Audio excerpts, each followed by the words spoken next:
नमस्कार. सादर करत आहोत ठाणे वार्ता. ठळक घडामोडी. संगीत भूषण प. राम मराठे संगीत महोत्सव यंदा 1 डिसेंबर ते 3 डिसेंबर या काळात होणार. द वेस्टर्न इंडिया फुटबॉल असोसिएशनच्या खासदार श्रीकांत शिंदे यांची उपाध्यक्षपदी निवड. आणि जिल्ह्यातील मतदारांमध्ये 1,29,372 इतक्या मतदारांनी वाढ.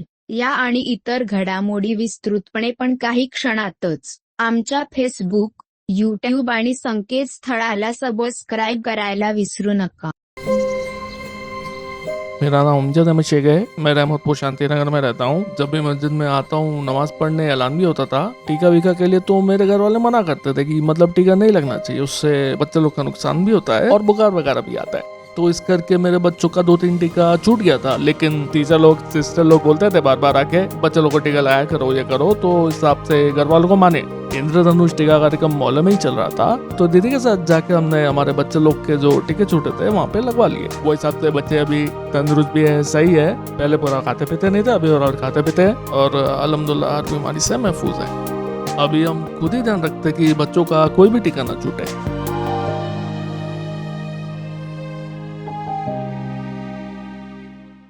ठाणे महानगरपालिकेतर्फे आयोजित करण्यात येणारा संगीत भूषण प.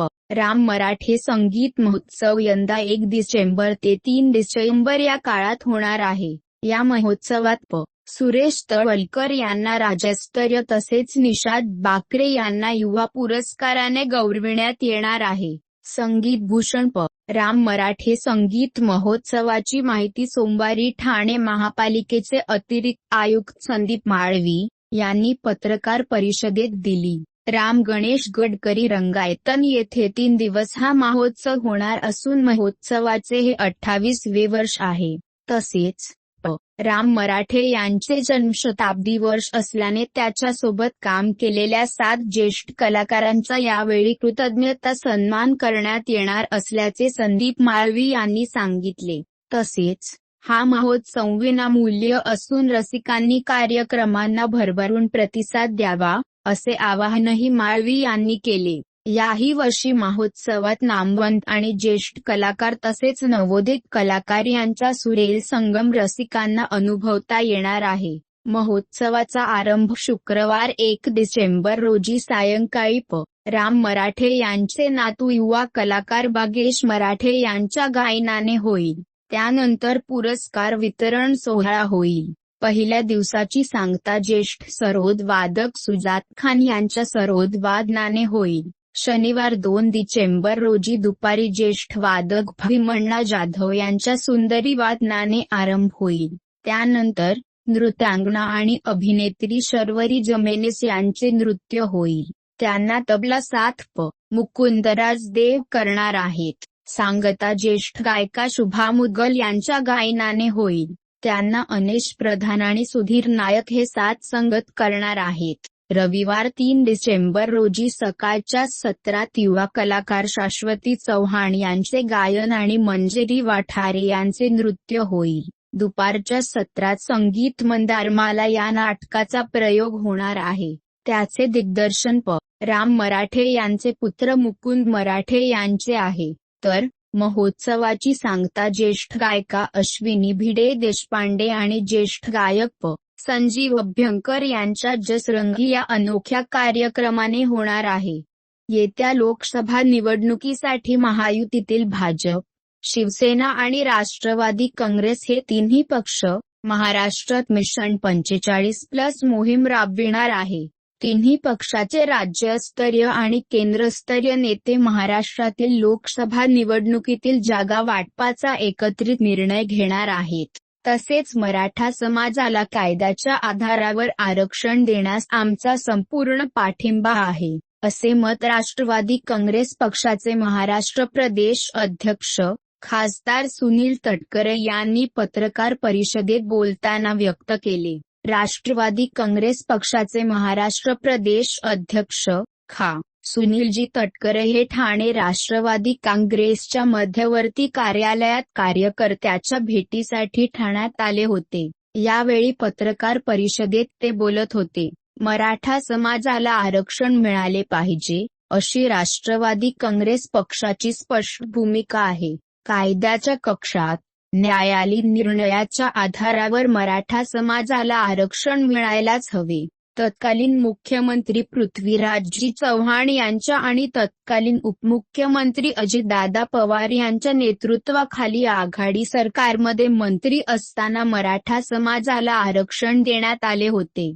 तसेच अल्पसंख्याक समाजालाही 5% आरक्षण देण्यात आले होते. परंतु सर्वोच्च न्यायालयाच्या घटनात्मक बाबीवर हे आरक्षण काही टिकले नाही. नारायण राणे यांच्या नेतृत्वाखाली राणे समितीने संपूर्ण राज्यातील मराठा समाजाची सांख्यिकी माहिती जमा केली होती. यानंतर देवेंद्रजींच्या सरकारनेही तसेच उद्धवजींच्या सरकारनेही आरक्षणासाठी प्रामाणिक प्रयत्न केले होते. आजही जरांगे पाटील यांच्या आरक्षणाच्या मागणीला आमचा जाहीर पाठिंबा आहे. मराठा समाजाला यासाठी आंदोलन करण्याचा संविधानाने अधिकार दिलेला आहे. इतरही समाजाची आरक्षणाची मागणी आहे, त्याचेही आम्ही समर्थन करतो. पण आरक्षण कायद्याच्या आणि न्यायालयाच्या आधारावर टिकावे हीच आमची स्पष्ट भूमिका आहे, असे सुनील तटकरे यांनी सांगितले. भाजप, शिवसेना यांच्याबरोबर अजितदादांच्या नेतृत्वाखाली राष्ट्रवादी काँग्रेस पक्ष महाराष्ट्राच्या विकासाच्या तळमळीतून सत्तेत सहभागी झाला आहे.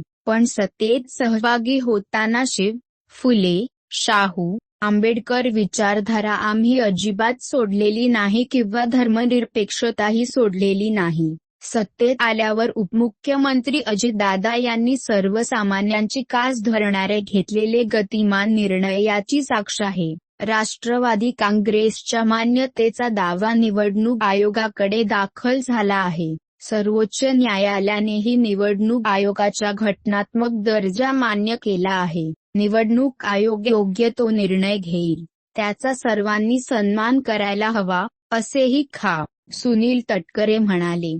सुनील तटकरे राष्ट्रवादी काँग्रेसच्या कार्यालयाला भेट देण्यासाठी आले असताना सकल मराठा समाजाच्या कार्यकर्त्यांनी त्यांना काळे झेंडे दाखवले.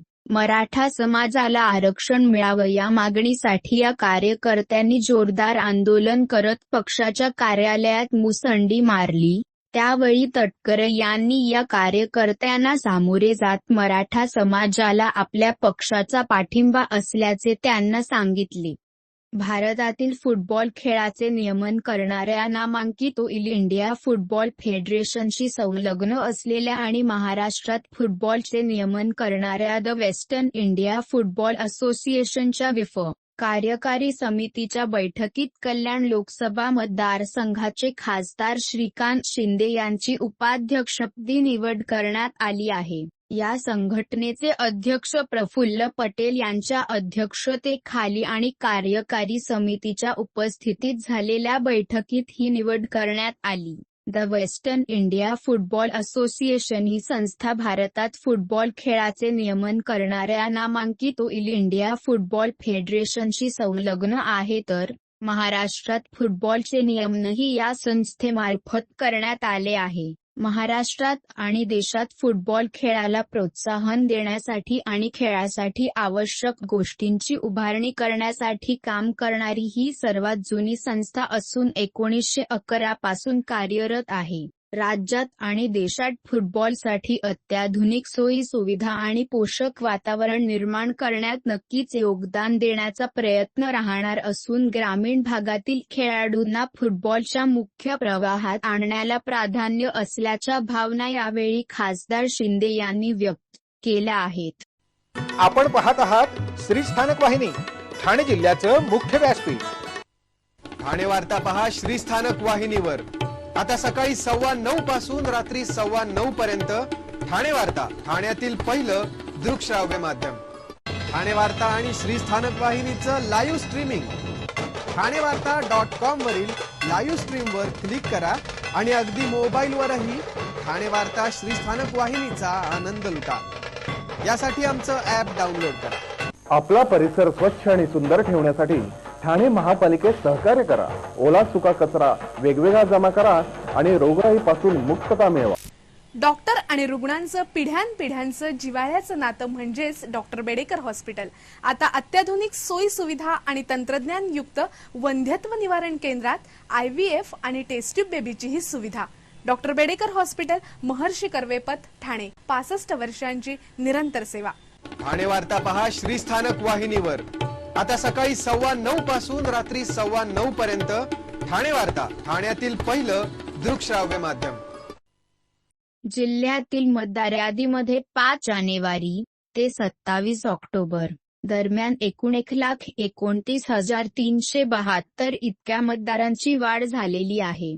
यामध्ये पुरुष 65,672, स्त्री 63,681 आणि इतर 19 इतकी वाढ झालेली असून 27 ऑक्टोबर रोजी पुरुष 34,32,792, स्त्री 29,10,000, इतर 1,097 अशी एकूण मतदारांची संख्या 63,43,889 इतकी आहे. मतदान केंद्राच्या सुसूत्रीकरणादरम्यान 133 मतदान केंद्र नव्याने तयार करण्यात आलेले असून त्यामध्ये 36 मतदान केंद्र ही गृहनिर्माण सोसायटीमधील क्लबहाऊस हॉलमध्ये घेण्यात आलेली आहेत.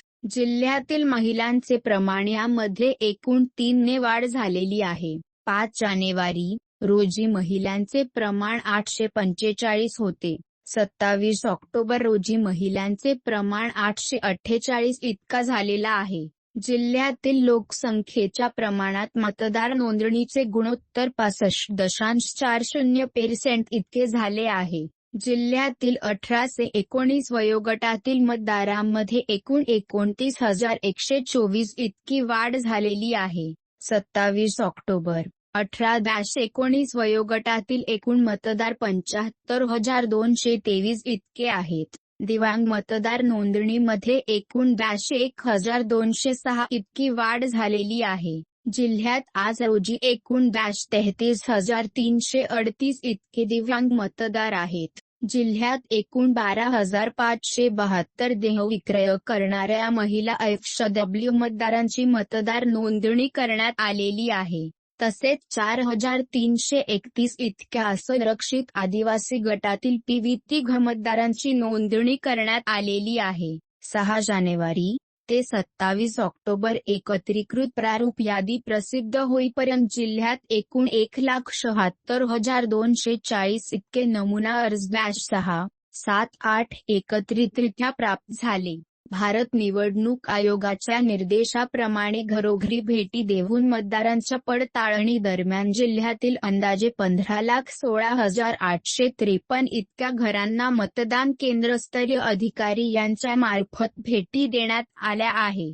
या भेटी दरम्यान एकूण मयत मतदार 47,709 आणि एकूण कायमस्वरूपी स्थलांतरित मतदार 47,933 असल्याचे आढळून आलेले आहेत. या मयत आणि कायमस्वरूपी स्थलांतरित मतदारांबाबत सध्या सुरू असलेल्या विशेष संक्षिप्त पुनरीक्षण कार्यक्रमादरम्यान आयोगाच्या निर्देशाचे पालन करून वगळणी करण्यात येणार आहे. मराठी चित्रपटसृष्टीतील सुपरस्टार, चतुरस्त्र अभिनेते, दिग्दर्शक महेश कोठारे यांना यंदाचा गंधार गौरव पुरस्कार, गंधार बाल कलाकार पुरस्कार खुशी हजारे हिला जाहीर करण्यात आला आहे. हा पुरस्कार सोहळा 14 नोव्हेंबर रोजी गडकरी रंगायतन येथे आयोजित करण्यात आल्याची माहिती ज्येष्ठ अभिनेते विजय पाटकर आणि ज्येष्ठ साहित्यिक निजी. प्रदीप ढवळ यांनी दिली. तसेच यावर्षीपासून गंधार बाल कलाकार पुरस्कार सुरू करण्यात आले असून या वर्षीचा पहिला पुरस्कार खुशी हजारे हिला देण्यात येणार आहे. गंधार या बालनाट्य संस्थेच्या वतीने गंधार गौरव सोहळ्याचे दरवर्षी आयोजन केले जाते. यंदाचे हे 8वे वर्ष आहे. यंदाचा हा पुरस्कार ज्येष्ठ अभिनेते महेश कोठारे यांना देण्यात येत आहे. मुख्यमंत्री एकनाथ शिंदे यांच्या हस्ते महेश कोठारे यांना पुरस्कार देण्यात येणार आहे. चंद्रशेखर बावनकुळे आणि केंद्रीय मंत्री कपिल पाटील यांच्या चौकसभेत मराठा क्रांती मोर्चाच्या कार्यकर्त्यांची काळे झेंडे दाखवत निषेध नोंदवला. भाजपा प्रदेशाध्यक्ष चंद्रशेखर बावनकुळे कल्याणमध्ये आले होते. त्यांनी महाविजय 2024 संकल्प दौऱ्याअंतर्गत कार्यकर्ते पदाधिकाऱ्याची बैठक घेतली. त्यानंतर कल्याण पश्चिमेकडे अहिल्याबाई चौक परिसरात नागरिकांशी, दुकानदारांशी संवाद साधला. टिळक चौक येथे बावना कुळे आणि केंद्रीय राज्यमंत्री कपिल पाटील यांची चौक सभा सुरू असताना मराठा क्रांती मोर्चाच्या कार्यकर्त्यांनी एक मराठा लाख मराठा जोरदार घोषणाबाजी करत काळे झेंडे दाखवले आणि सरकारचा निषेध नोंदवला. त्यामुळे तणावाचं वातावरण निर्माण झालं होतं. पोलिसांनी तत्काळ या घोषणाबाजी करणाऱ्या 7 कार्यकर्त्यांना ताब्यात घेतले आहे. ठाणे पोलीस आयुक्तालयाने करोनाच्या काळात केलेल्या कामगिरीचा भावनिक आढावा कोरोना काळातील विवेक या पुस्तकात लेखिका साधना जोशी यांनी घेतला आहे. कोरोनाच्या अतिशय प्रतिकूल काळामध्ये प्रशासन कायदा आणि सुव्यवस्था राखण्यासाठी प्रत्येक पोलीस स्टेशनने कोणकोणत्या पद्धतीने आपापला मार्ग काढला आणि सर्व घटकांमध्ये समन्वय साधत एकादश सर्वांसमोर ठेवला. सामान्य जनतेपासून ते थेट अधिकाऱ्यांपर्यंत सगळ्यांपर्यंत मदतीचा हात घेत खाकी वर्दी अहोरात्र झटत राहिली. दुर्दैवाने काही पोलीस कर्मचारी या युद्धात शहीद झाले. काहींनी मृत्यूशी हस्तांदोलन करून पुन्हा कर्तव्यावर रुजू होण्याचे किमया दाखवली, तर काहींनी ही लढाई यशस्वीरित्या पूर्ण करून आपल्या कार्याची आणि निष्ठेची पावती दिली. या सर्व कामगिरीचा लेखाजोखा या पुस्तकातून एका वेगळ्याच पद्धतीने मांडण्यात आलेला आहे. त्याचबरोबर कोरोना काळात शहीद झालेल्या योद्ध्यांना श्रद्धांजली अर्पण करून हा भावनिक लेख प्रपंच त्यांना समर्पित करण्यात आलेला आहे. पुस्तकाचे प्रकाशन बृहन्मुंबई पोलीस आयुक्त विवेक फणसळकर, ठाण्याचे पोलीस आयुक्त दत्तात्रय कराळे, नवी मुंबई महानगरपालिका आयुक्त राजेश नार्वेकर, आमदार Sanjay Kelkar, doctor Mahesh Bedekar, civil surgeon doctor Kailas Pawar आणि ज्येष्ठ पत्रकार उदय निरगुडकर यांच्या उपस्थितीत पार पडला. सर्व नागरिकांना आवाहन करण्यात येत आहे की सध्या डासांमार्फत पसरणाऱ्या डेंग्यू या आजाराचा प्रसार रोखण्यासाठी प्रत्येकाने पुढीलप्रमाणे कार्यवाही करावी. डेंग्यू आजार एडिस इजिप्ती हा डास चावल्याने होतो. या डासांची पैदास साचलेल्या किंवा साचवलेल्या स्वच्छ पाण्यामध्ये होते. 8 दिवसांपेक्षा जास्त दिवस पाणी उघडे व साचून राहिल्यास त्यात डास अंडी घालतात. अंड्यांच्या अळ्या तयार होऊन आपण आपले कार्यक्रम अथवा बातम्या आम्हाला ठाणेवार्ता@gmail.com या आमच्या ईमेलवर कळवू शकता. ठळक घडामोडी शेवटी पुन्हा एकदा. संगीत भूषण राम मराठे संगीत महोत्सव यंदा 1 डिसेंबर ते 3 डिसेंबर या काळात होणार. द वेस्टर्न इंडिया फुटबॉल असोसिएशनच्या खासदार श्रीकांत शिंदे यांची उपाध्यक्षपदी निवड. आणि जिल्ह्यातील मतदारांमध्ये 1,29,372 इतक्या मतदारांनी वाढ. या होत्या ठाणे वार्ता. आपली एखादी बातमी बघायची राहून गेल्यास आपण आमच्या ठाणेवार्ता.in या संकेतस्थळाला किंवा फेसबुक पेज तसंच यूट्यूबचे चॅनेलला अवश्य भेट द्या. मग पुन्हा भेटू पुढील बातमीपत्रात फक्त श्रीस्थानक वाहिनीवर. धन्यवाद.